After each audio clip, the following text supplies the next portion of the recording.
तो आप सभी आंगनवाड़ी सेविका ध्यान से देखिएगा।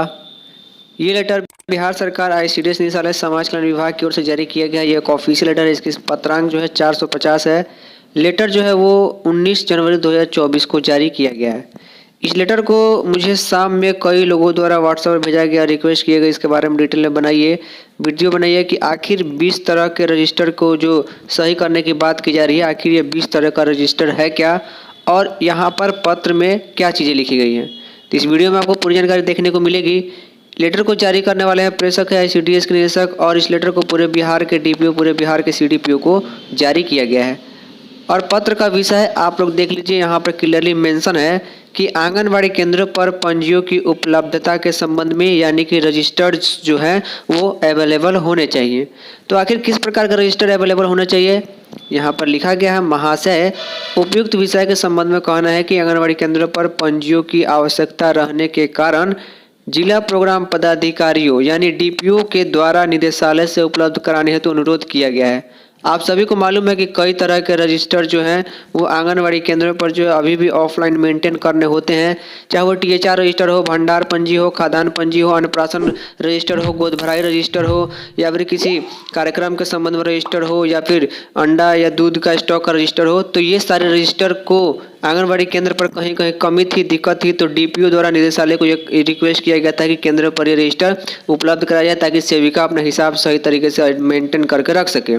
इस संबंध में राज्य के आंगनवाड़ी केंद्रों के अनुश्रवण हेतु पोषण ट्रैकर ऐप की व्यवस्था लागू होने के परिप्रेक्ष्य में आंगनवाड़ी केंद्र पर कुल 20 प्रकार के पंजियों का होना अनिवार्य है। यहाँ पर तो क्लियरली मेंशन है कि आंगनवाड़ी केंद्र पर 20 तरह का रजिस्टर जो है वो होना ही चाहिए, जिसमें सारा हिसाब किताब उनका रहने वाला है। यहाँ पर लिखा गया है कि आंगनवाड़ी केंद्र पर पंजियों की आवश्यकता का आकलन करने के उपरांत ही सीडीपीओ के द्वारा पंजियाँ उपलब्ध कराई जाए।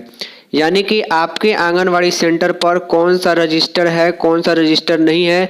20 तरह का रजिस्टर टोटल होना चाहिए। तो मान लीजिए आपके केंद्र पर 10 तरह का रजिस्टर पहले से है, 10 रजिस्टर नहीं है, तो इस तरह पूरा डिटेल लेकर के सभी केंद्रों पर ये रजिस्टर जो है उपलब्ध कराने के संबंध में सीडीपीओ को जिम्मेवारी दी गई है अपने अपने परियोजनाओं में। साथ ही सभी पंजियों पर निदेशालय का नाम होना चाहिए, समेकित बाल विकास सेवाएं, और एवं लोगो, उनका जो लोगो होता है वो होना चाहिए। इस संबंध में प्रोफॉर्मा जो इसके साथ संलग्न किया जा रहा है। यह तो निदेशालय स्तर से पीएफएमएस के माध्यम से सभी सीडीपीओ को उनके यहाँ स्वीकृत आंगनवाड़ी केंद्रों की संख्या के अनुपात में लिमिट में राशि उपलब्ध कराई जा रही है। सभी सीडीपीओ पदाधिकारी अपने क्षेत्र अंतर्गत आंगनवाड़ी केंद्र पर उपलब्ध व्ययगत पंजियों का आकलन तथा बिहार वित्त नियमावली के प्रावधानों का पालन करते हुए दिनांक 31 मार्च 2024 के पूर्व क्रय कर अपने आंगनवाड़ी केंद्र पर 20 प्रकार के पंजियों की उपलब्धता सुनिश्चित कराएंगी। साथ ही व्यय की गई राशि का डीसीबी पत्र तैयार करते हुए 31 मार्च 2024 तक निदेशालय में जमा कराना सुनिश्चित किया जाए। इसका मतलब ये हुआ कि मान लीजिए आपके केंद्र पर 20 गो रजिस्टर नहीं है जो 20 टाइप का होना चाहिए, 15 टाइप का ही है, किसी केंद्र पर कोई रजिस्टर नहीं मिला तो वहाँ 20 सब टाइप का देना होगा। उस हिसाब से सीडीपीओ अपने परियोजना में पूरा डिटेल लगाएंगे, निकालेंगे कि किस केंद्र पर कितना रजिस्टर की जरूरत है, और उसका खरीद सीडीपीओ बिहार वित्त नियमावली के प्रावधानों का पालन करते हुए 31 मार्च 2024 के पहले खरीदेंगे और केंद्र पर 20 प्रकार के रजिस्टरों की उपलब्धता सुनिश्चित करवाएंगे। और उसका जो खर्चे का डीसीबी पत्र होगा वो 31 मार्च 2024 से पहले जो है निदेशालय में जमा कराएंगे। यहाँ पर कहीं भी आपको रजिस्टर के जांच पड़ताल के बारे में या फिर चेकिंग के निरीक्षण के बारे में नहीं लिखा गया है। ये सिर्फ 20 तरह का रजिस्टर की उपलब्धता सुनिश्चित करने के लिए सीडीपीओ को जिम्मेवारी दी गई है।